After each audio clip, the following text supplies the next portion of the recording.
Welcome to The Creative Push, an intimate and diverse podcast for creators. Here, artists and makers of all kinds share tips, knowledge, advice, and inspiration that you can learn from. I'm your host, Sheri Oneal, a photographer, artist, and educator. This podcast is part of my Learn and Create platform, helping artists further their education through creativity, art, and business. This is my friend, Chuck Shanlever. Hey, thanks. He is a director of photography. He's also a photographer. We've had several conversations about creativity, and I thought he'd be a great guest. Today, we're going to tackle something that I struggle with daily, and that is, how does perfectionism and imposter syndrome affect artists? That's a big topic, right? The novelist John Updike wrote, "Perfectionism is the enemy of creation." Right? And why? Because perfectionism breaks your creative flow while you're creating something new, be it a column or a product. I mean, so the whole idea of making it perfect, right? As artists, we want it to be as good as possible, and sometimes we want it to be perfect. But the truth is, in my opinion, my truth is that nothing is perfect, or even deeper, everything is perfect just the way it is, right? Like that. Yeah. I mean, and so perfectionism creates anxiety, right? And so that stops the creative flow. I mean, when I'm anxious, I can't be creative. I don't know. What is it like for you? I stop. It literally paralyzes me if I get too over anxious over something. And sometimes I have to do something else because I get so stressed out that I shut down. Yeah. Perfectionism brings up procrastination, right? Because we're like, oh, I can't make it perfect. I'm just going to put it aside for a while, right? Mm-hmm. And then it would just keep getting pushed further and further back, right? So there's some interesting studies done, and this is not a scientific podcast, right?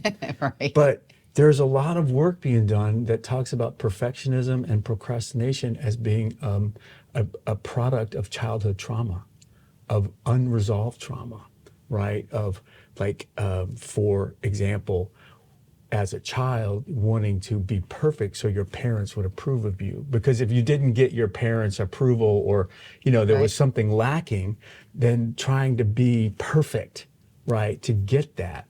Well, if that's not dealt with, I'm a 60-year-old man still trying to get my dad to be proud of me, right? Mm-hmm. Well, the reality is he's either dead or he's proud of me, or it has nothing to do with what's going on right now. Is that where yours shows up? Somewhat. I've done a lot of work with that. So, that particular aspect of it, my dad and I have done actually some really good work together. Mm-hmm. I've done a lot without him, and he's done as much as he can to the best of his ability, right? And I just accept that that's what it is.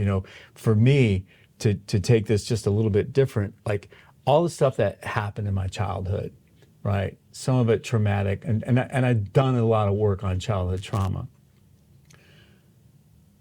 All that stuff happened, mm-hmm. right? My response today is not so much, well, why it happened and blaming, but it's like, I'm a responsible adult. I am responsible for my life now, mm-hmm. right? And so it doesn't matter if my parents did a crappy job or if they did a good job. Mm-hmm. I'm responsible for my life now, 100%, right? 100%. And so when I feel that procrastination, and for me, the perfectionism comes up as a photographer, because we have these influences. You look at Annie Leibovitz's work. You look at just pick a photographer, right? Ansel Adams. I'm inspired by Ansel Adams, and I'm influenced by Ansel Adams. I look at my landscape and I go, wow, it's just not quite what Ansel Adams would do. But what I read a thing about Ansel Adams. He said, it was an interview with him, and he's like, oh yeah, I take 3,000 pictures a year. I publish about 4. Mm-hmm. Right. So, Now, I find it interesting. I never connected childhood trauma with procrastination or imposter syndrome, but I do know as a child that I struggled. I had a lisp, still do, and I got picked on a lot. I was made fun of a lot, bullied. It really made it hard for me to express myself because people would make fun of me. I felt like I was less than a lot of the kids, that were around me because I was different. And my mom was very supportive of pretty much everything I did, whereas Dad was a little tougher on me about things. And so I was always seeking approval, definitely.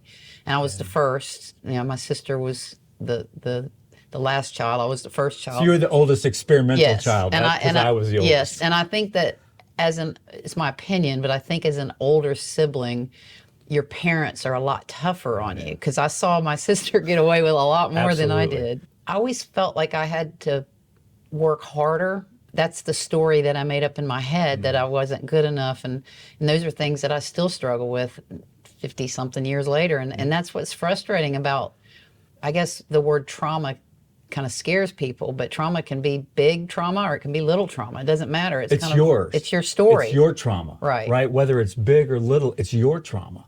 It doesn't matter the severity of the trauma. Right? I mean, it matters to the person, right? But trauma is trauma, right? If I haven't dealt with it, I'm using these coping strategies that worked when I was 6 years old because it was the best I could do. Yeah. I'm still using those at 60 years old. Well, it doesn't work, right? It doesn't work anymore. And so it's my work is to address that trauma and then move through. For me, what comes up, and so to go back to my influences, Ansel Adams, Annie Leibovitz, just take your pick, right?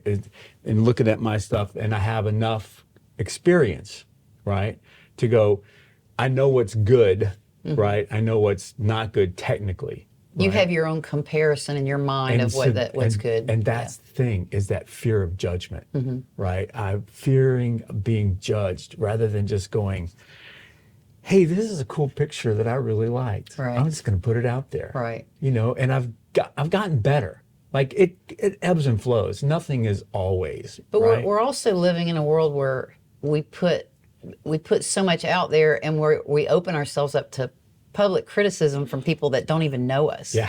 Exactly. Trolls or whatever. Who and there's a lot of people that can hide behind a name. Yeah. Easily and say whatever they want, but they would never say that to your face. So I think those things are kind of like daggers, especially for a creative person. You've got to have a thick skin and understand, that's just one person's opinion. Well, the other thing is that what you can say is like, yeah, that's one person's opinion, but they're just not in my tribe. Right. It's like Seth Godin talks a lot about finding your tribe. Yep. Right. So I'm putting my work out there. I have a style. Right. I have things I like to shoot. I have some people that like almost everything I post. And that's meaningful to me. Right. It's more meaningful when somebody that doesn't like everything likes it, right? Yeah. Because I have decided whose opinion is important. Yeah. If you think about it, right? It's like, well, I made that judgment that this person's opinion is more important than that person's opinion. Well, where does that come from? And so, like, being aware of that and opening myself up to the idea of, what about I just say either everybody's opinion is important or nobody's opinion is important. The one that's most important is me, is my opinion about my work, right? When I see something that I like, I'm going to make a photograph, and I'm going to make it the way I make it. When we did that Route 66 thing, and I just did a thing in Cuba with another photographer, I love working alongside other photographers because I get to see how other people see it. Yeah. Right? And it's new, and that frees me up from the perfectionism. And we've done several adventures like that where we're shooting the same thing. Yeah. But we realize later how differently we see those same things with the outcome of the photos, and that's really interesting. And it's not right or wrong. No, that's it's just you. Right. That's the thing about in the creative, like when you talk about the creative work as far as photography or painting, songwriting, music, is so much of it is completely subjective. I mean, there is a level of, craft, right? That's a standard, right? That's just like, well, okay, here's the bar, right? It's in tune, or it's in focus, or whatever the level is. But beyond that, I mean, it is completely open. I have 100% done, you. I've done photos where I look at it and I think, it's okay. And I get all this great response from it because it resonated with other people, so I don't always know what's perfect, right? I just have this idea of what perfection is or looks like. And I think an interesting, thought experiment is to do, well, where did I get that idea? Yeah. To question yourself. Right. Where was that formed? Why do I think that's perfect? Why do I think it's not perfect? Right. Well, and what is perfect? I mean, it's defined differently by every single person, right? Right, yeah. And I think we're in a world now where people are sharing so much that you have to define your own perfection. For me, perfection it can be stifling. I'm so overcritical of myself, and this is something I want to ask you about percentages, that I would say at least 50% of what I create never sees the light of day. And that's because I'll put it aside and I'll sit on it for a while, and then I'll get scared of how it's going to be judged, and then I just don't put it out. And then people will come over to my house and they're like, oh, this is cool. This is cool. Either I can't finish it, or I don't feel like it's finished, or I've got this fear of what people will think of me and associate me. And that's another episode that I want to have eventually is how does that feeling of, I mean, as artists, I really truly believe that as creative people, so much of our art is so personal that it's hard to share that because it's not like something, when you work for somebody else and you just put out what they want you to put out, you're in it. You're some of you is in it, but it's not you personally. Yeah. And with art, it's not as risky. It's much more risky because it's part of who your personality is. It's part of where you grew up. It's what you like, the things that mean something to you. I mean, when I do artwork outside of photography, I always incorporate words because I love to write, and especially in songwriting because I do a lot of that.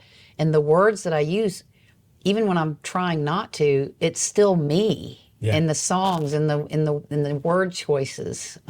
Right. All of those things. And what's interesting about that with the words is that, because it kind of ties all together, is that some words have a lot more meaning to you, the word itself, than to someone else.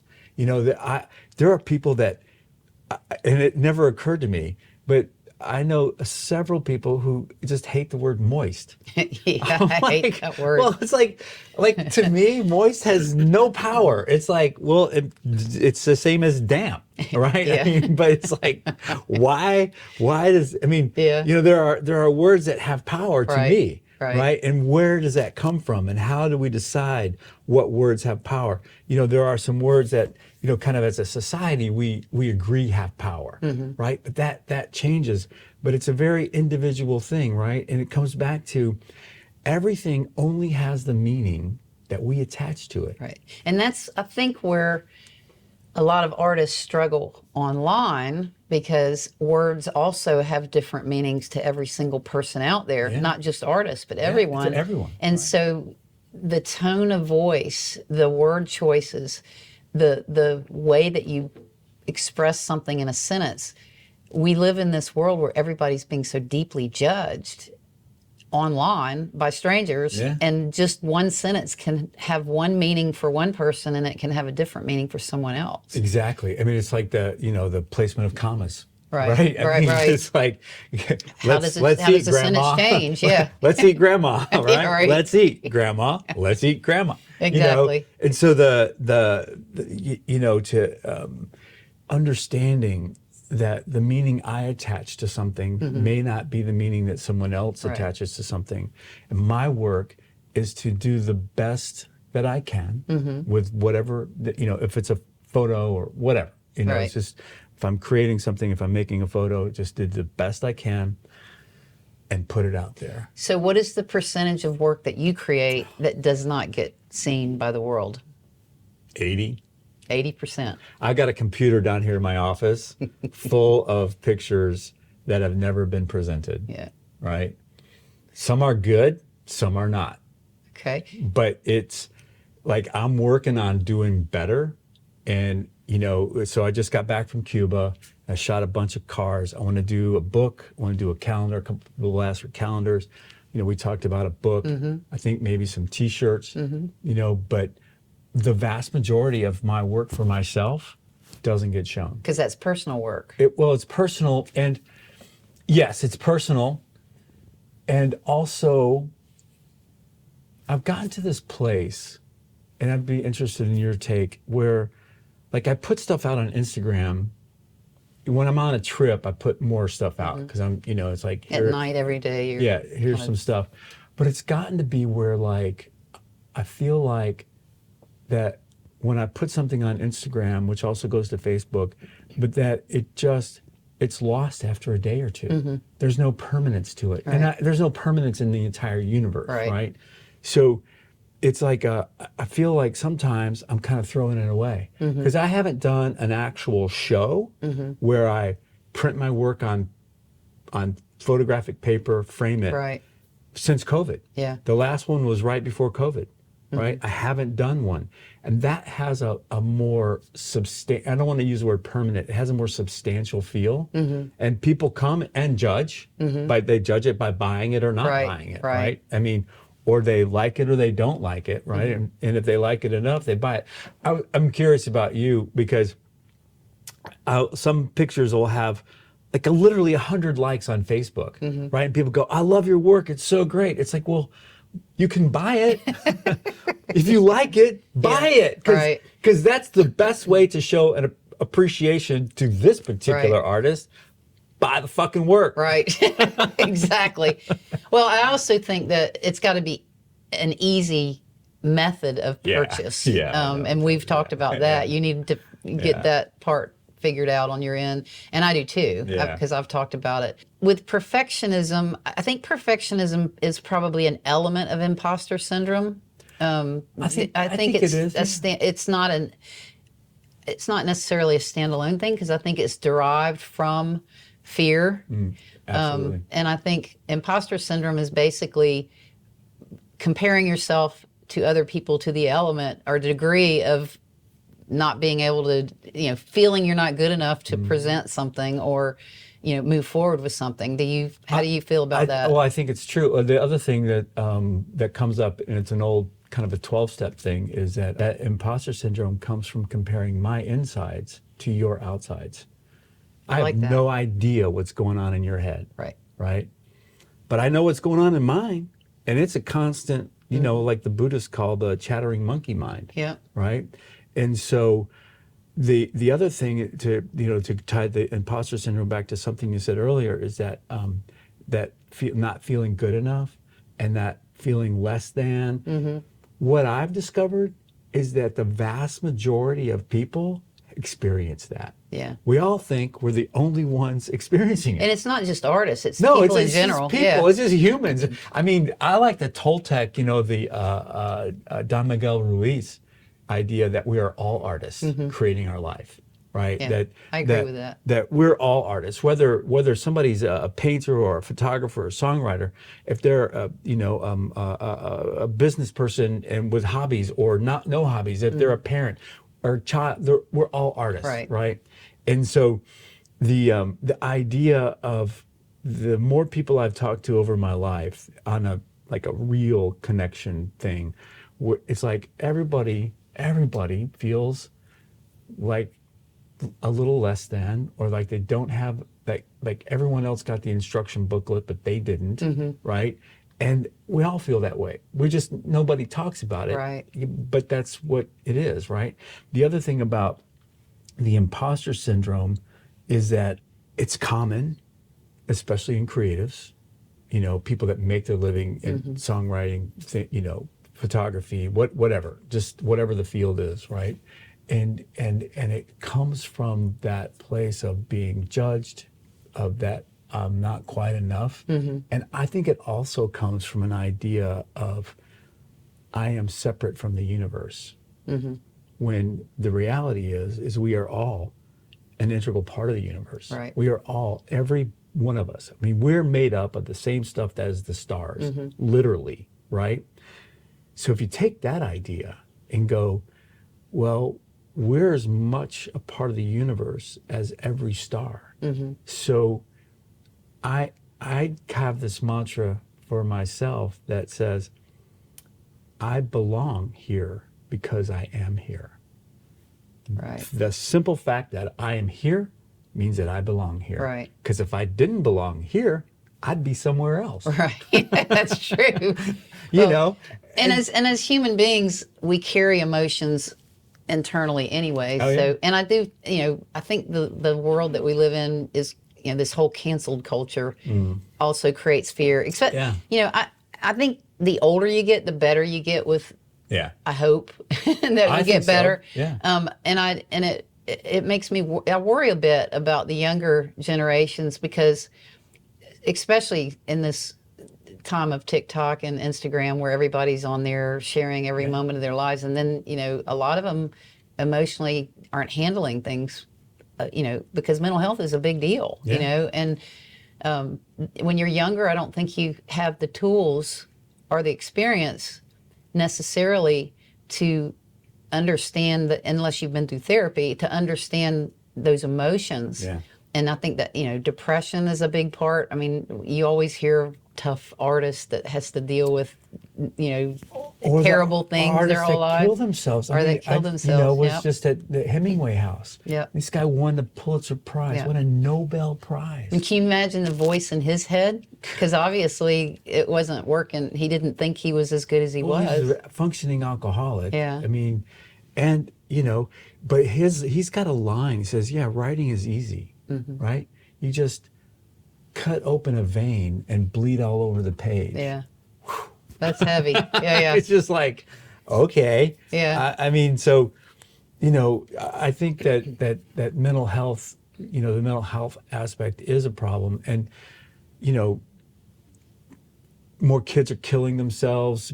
Teen suicide is on the rise. There's all that stuff, which is a whole other podcast. What advice would you have, or how do you think we change that conversation? So I think the way to change the conversation is to decide to change it. Okay. First of all, right? And I come back to, Viktor Frankl, with The Man's Search for Meaning, right? He said, and he wrote this in a Nazi prison camp. I don't know if it was Auschwitz or Dachau. I don't know which one it was, but basically it's a paraphrase. He says, they can take everything from me, everything, but what they can never take is my ability to respond to anything in the way that I choose, right? So I can choose my response. I get to decide what everything in my life means. Maybe it means something, maybe it means nothing. If somebody on TikTok doesn't like my work, okay, doesn't mean anything. Right. It just means that that's a person that doesn't like my work. Right. If I am deciding that this piece of this photo that I'm working on isn't perfect, okay, I'm deciding it's not perfect. What about I decide that it's perfect enough? Right. That it's good enough, right? So if we were going to offer advice on how to start shifting that thinking, the thinking pattern that we have, because, and I struggle with this, and you're right, I'll sometimes just quit because I'm too frustrated, but then in the reality of that moment, I do know I have control over it. Yeah. I'm just not always strong enough to grasp that, and in frustration, I may shift gears and just walk away from it. So there's a couple of techniques that I've learned over the years, and one is to pause. Is to say, I'm going to pause. Like, it's really hard to do when about to get in an argument with someone, getting upset. Take a breath. Pause. I'm just going to pause just for a second. Right, and go, let me just reset. Almost like a startle response, right? Because when we're startled, it resets all of our emotions immediately. right? So just, I'm going to reset.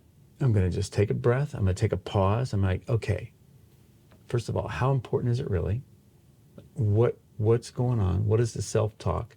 The other thing is practice. It's just practice, right? I've gotten more benefit out of meditation and pausing than most anything else. And I've gotten a lot of benefit. I know that you are big at working out, at running and exercise. Exercise. It relieves stress helps, for me. It helps my mental state, right? And I think it does a lot of stuff. But coming up with strategies for oneself, like whatever works for you, what works for me may not work for you, as far as like a specific thing, right?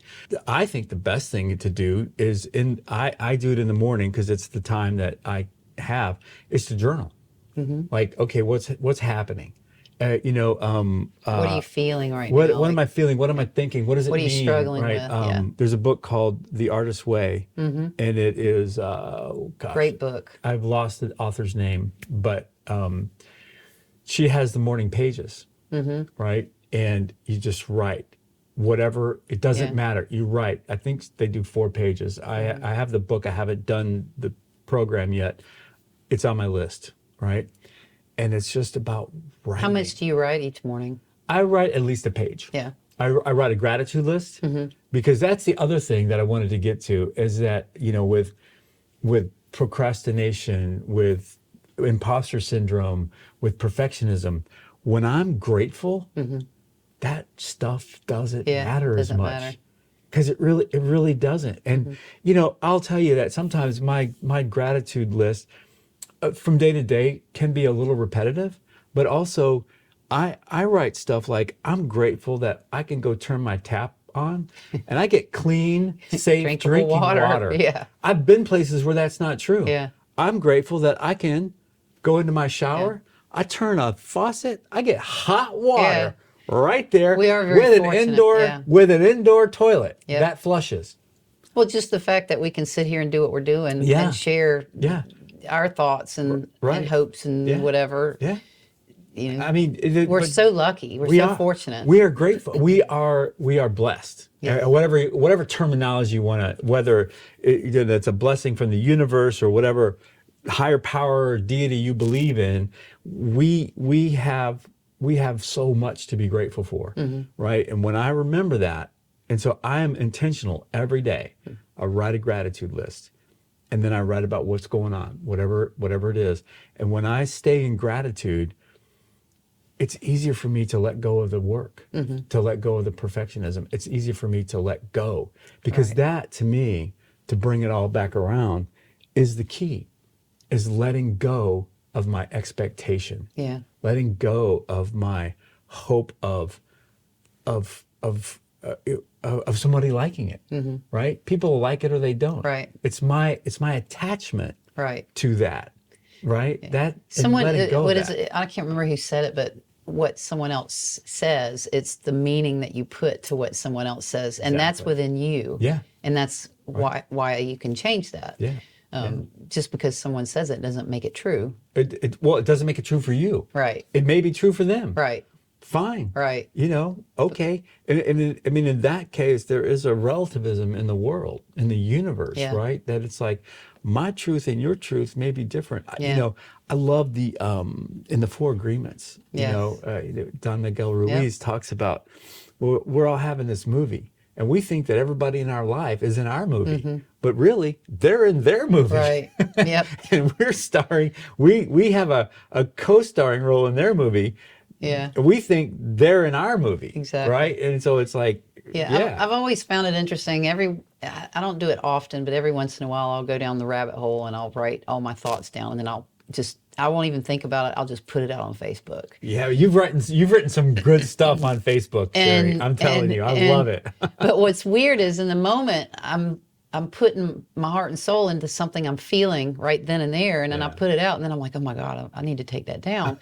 But what happens almost every single time, and this is the only reason I use myself as a platform of humility, I guess, is it connects me with people in a different way, and it gives me that push to want to share those things because I see how it can help other people. Yeah.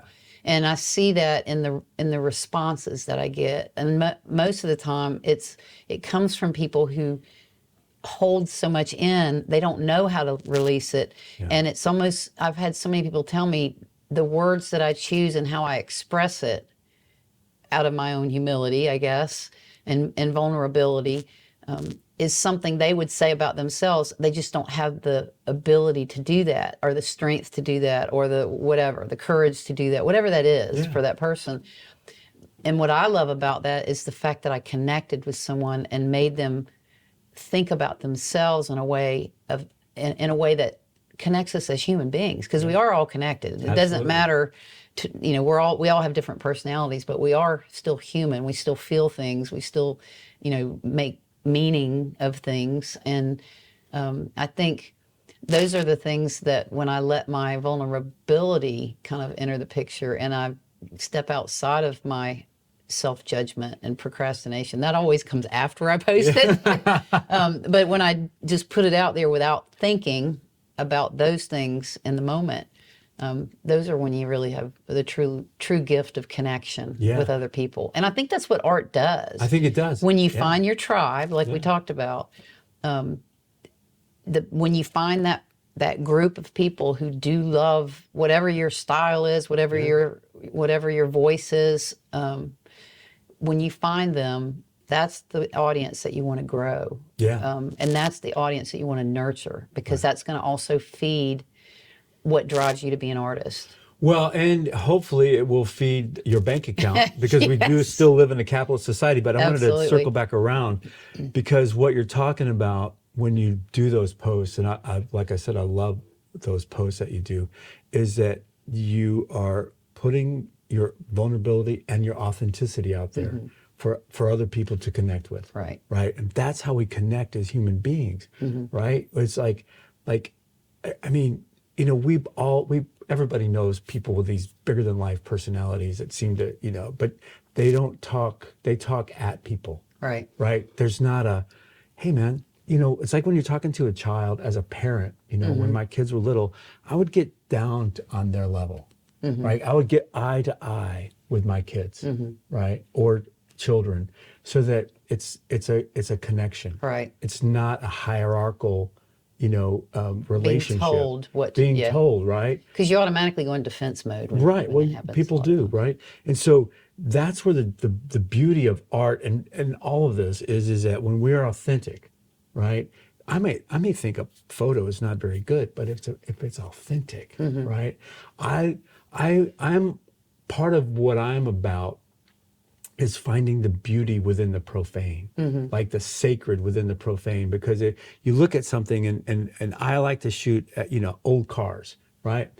But sometimes there's something beautiful about a rusted piece of crap car in the middle of the desert, like this one that you did. Yeah, like this, right? That just goes, that if you just look at it with, a regular eye, you don't even see it, right? You don't even see it. But if you go a little deeper, right, you can see it and you can connect, and it comes back to we are all connected. If you think about the universe, of all humanity as the ocean, right? And each person is a wave, right?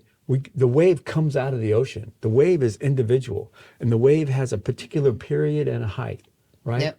And that's your life, right? But when the wave is over, that wave is gone, but the ocean's still there, right? And there's another wave, right? It's just like, and the waves are all connected, always, And I think that if we could all remember to go just a little outside of the art world, if we could all remember that we are part of that same ocean, we would treat each other better. Well, and I also think, the world needs art. Yeah. It's therapeutic in so many ways, whether it be music or song or written. And I think it would be terrible if we have too much procrastination and imposter syndrome that we stopped creating So because not everybody can offer the world what we have to offer. That's right. Do you think that the guys and women, the men and women who did the cave paintings back in prehistoric times, do you think they were worried about, oh, this charcoal, man, the line isn't quite straight, but you know what? And the buffalo doesn't really look like a buffalo, but I'm going to do it anyway. Or I'm too fat in that. Can you redo that? Right? No. I mean, it's like, oh, okay. I mean, even in those days where life was about survival, men and women were making art. Yeah. They were making art. Yeah. And that was a form of communication too. It was a form of community. It still is, Yeah. right? I mean, it's like, oh, okay, it's an integral part of who we are and what we're about, right? And I think it is about sharing. You were talking about connecting, right? And like, some people say, well, I could never take that photograph. Well, maybe you wouldn't take that one because that one's mine, but I appreciate that you love it. But the thing I love about great songwriters is that ability to write a song that captures something that I felt and I wasn't able to articulate. Right. You'd be like, oh, yeah. Well, and I think for me, the reason I have always wanted to be an artist is because when I'm creating something, it's like time disappears, and I do whatever it takes in that time to create from what's coming from up here and what's coming from inside my heart. But then when I'm done with it, my hope is that someone else will connect with it, and then it's not mine anymore. Like it becomes, and that's what music and song does. In my opinion, it's like you put it out to the world, and then when someone connects to it, that becomes their song in a sense, because it, especially with music, like it will remind them of that one moment in time, whatever that means. I mean, I can hear songs, from my childhood that my dad played on the radio, and I can remember, we were driving to Disney, and you can remember a smell even sometimes. Yeah, I mean, and so I think that's the beauty of art, is that, we create it from our own pure emotion and vision, but when someone else buys it or uses it or listens to it or watches it or whatever form that we're presenting it, wears it, eats it, food, that's when their emotional connection happens and it becomes their own. And I think that's just that's fascinating to me, that's what we do. We get to do that. We've chosen to do that. Yeah, I love that. The other thing, I agree completely with that, right?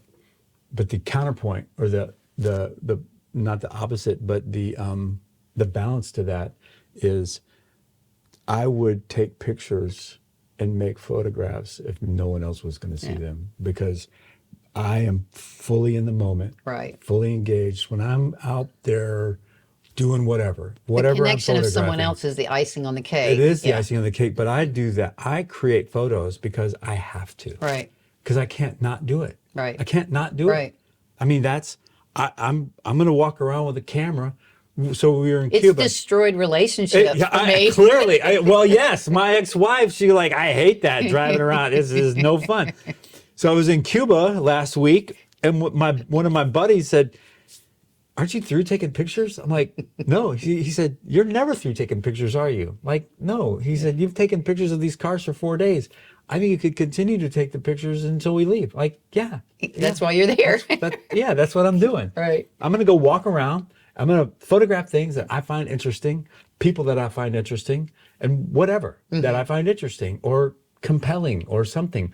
I can't, even if nobody buys it, I'm still going to do it. That makes me want to talk about so many other things, like how do you shut it off? When do you shut it off? Should you shut it off at a certain point? How does it affect your relationships? All of those other things, is it a part of you? Is it part of who you are? Yeah, that's a whole other discussion, right? And so, there's so many dimensions to how this all works. But I think for today, the imperfections and the perfections of perfectionism and the imposter syndrome is something that we all struggle with. We're all human beings. Yeah. It's not just artists, it's everybody. And we live in a society, at least in America, where we judge so heavily, and we are being judged. Yeah. That's the world too. I mean, even religion comes into that, politics comes into that, which I hate. But I think that, like you said, we have to figure out how to, within ourselves, change the conversation up here, the voices, right. so to speak, in a healthy way. How to change those voices and to hear it, take a deep breath, and then try to change that conversation within our own mind of put it out there anyways. It doesn't matter. That's right. Stop being so harsh on yourself. Be kind to yourself. And once you put it out there, the one thing I have noticed is, despite that struggle, every single time I move forward, take action, and actually put it out there, it always leads to something better. Every single time. It might be minuscule. It might be a teeny little thing. Yeah.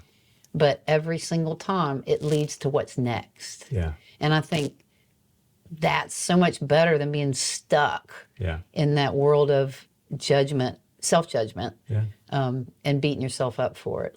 Because what we put out is what comes back. It's like that famous saying by Henry Ford: if a person thinks he can, then he will. He will. Mm-hmm. If he thinks he can't, then he won't. Right. And so it just comes back to that. I'm a big believer in intention. I mean, we'll call it self-fulfilling prophecy. Mm-hmm. If I believe that I put this out, it's going to be fine, I'm going to put it out. It's going to be fine. Right. That's the saddest part of being an artist. If you're in that place and you're not putting it out because you're judging yourself and all of those things, stop it. Stop it and move yourself forward. Find a way to have a different conversation and make that happen, because the world needs your art. Doesn't matter who you are. Doesn't matter how long you've been doing it. Doesn't matter how good you think you are or how good someone tells you are. If you're not putting it out, you're not giving back something of yourself that the world needs. I think that's the best way to end this. And I love that. Thanks so much for being the co-host. Thanks for asking me. This was fun. Great. I want artists to share their struggles, and that gives us more topics that maybe we could cover in the future. Talk about the struggles and the good things and the bad things it takes to be artists and to be creators, and what that means. And that could be anything from marketing to dealing with imposter syndrome. Yeah, so, whatever it is. Great. Thanks for asking me. Thank you. This is awesome. Thank you so much for listening. As always, my intention is to offer you inspiration that excites you to want to get out there and create something amazing. Be sure to check out some of the other episodes, and if you like what you've heard, please help spread the word. Give this a thumbs up, subscribe, follow, and share with others. There's more information in the show notes, including links to other great stories, tips, and resources. Drop me a message or comment at any time, and I hope you will sign up to be a part of this creative tribe.